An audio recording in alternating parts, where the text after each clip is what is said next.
Alright, so for this assignment, I'm supposed to do a video reflection on breaking or complying with linguistics. Now, the main question that has two sub-questions and one I chose, the main question is, to what extent do linguistic rules affect your understanding of and relationships with others? So I chose the second prompt that had to do with semantic rules. And pretty much semantic rules can be defined as one word, but the definition or meaning that other people put to it. Now, we try to have a universal meaning for these rules. Like the book gave an example of the purpose of a bike is to ride it, and the purpose of a book is to read it. But in some other countries, and I'm not saying this is true, a bike could be seen as something different, or a book can be seen as something different. And this question really wants to talk about a semantic misunderstanding that I have had in my past. And the book also quotes, semantic understandings arise when people assign different meanings to the same words. Now, I had a relationship, and this was about the beginning of 2017 when we started to face a few issues. And I thought it was, because of our cultures. I'm from here, I'm African American, and my boyfriend was from Honduras. And he had just moved here about 2.5 years ago. So most of the issues I thought arose from the fact that, you know, his first language is Spanish, my first language is English. Even though we still had communication, I feel like my meaning for things were different than his. So towards the end of our relationship, well, this is actually kind of what caused our relationship. We had a misunderstanding, a disagreement, and I felt like he had disrespected me.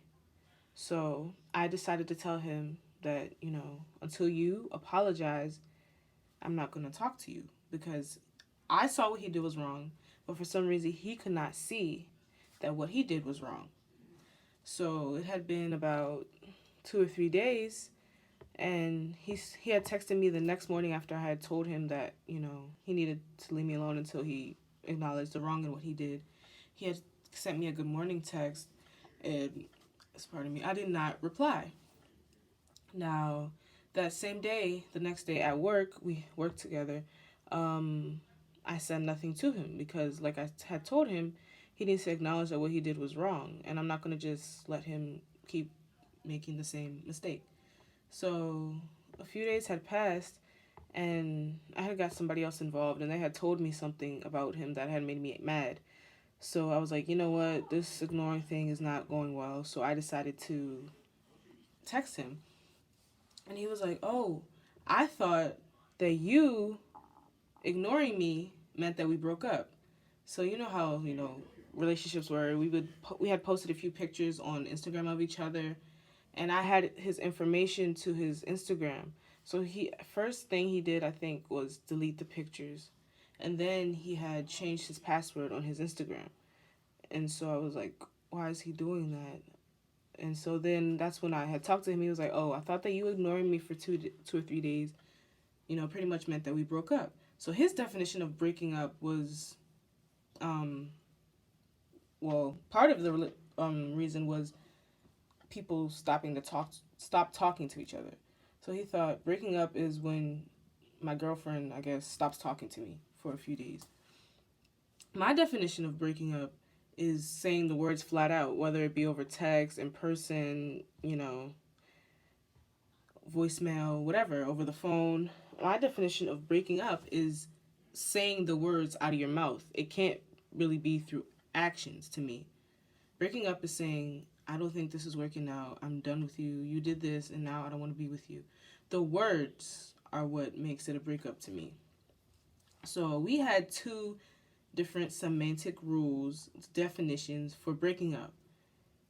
And that's what caused the misunderstanding between the two of us. So I'm sitting here like, no, I don't think we're broken up because I ignored you for a few days because you needed to acknowledge what you did was wrong. But he saw it as that. And so I wasn't going to go back and forth with him. If he didn't want to be together, he didn't want to be together. He was like, I do, but this and that. And I guess I had hurt him for not talking to him, but he had done something first. So this really is, the most recent example that I could think of a semantic misunderstanding. This definitely could have been avoided through me letting him fully understand why I was doing what I was doing. Not to hurt him, but to actually better our relationship. I wasn't doing it to hurt him. I was doing it so that, he could understand that there are certain things that I'm not going to tolerate and that he needs to apologize for. So that could have definitely been avoided if I was like, do you understand why I'm doing this? And if he said no, then I could have, given him a better definition or something, said it in a way that he could understand. So whenever we have any semantic misunderstandings in life in general, we have to make sure that the other person understands our point of view and how it is different from their point of view. Because not everybody is going to have the same point of view on certain things. So that's a way that it could have been avoided. And in order to minimize this semantic misunderstanding or any semantic misunderstanding is just to make sure that you also know the other person's definition. Because, like I said, not everybody's going to have the same definition of everything. So in order for a person not to, have an unnecessary breakup or an unnecessary breaking of a friendship or arguing and stuff like that, is to make sure that we know each other's different rules for things. And I think that's really the key to minimizing or avoiding any semantic misunderstanding, because everybody has a different cultural upbringing, everybody has a different, point of view, different meanings for a lot of things. So to avoid them completely, just make sure that like, oh, this is how I feel, but how do you feel about this? And that's about it.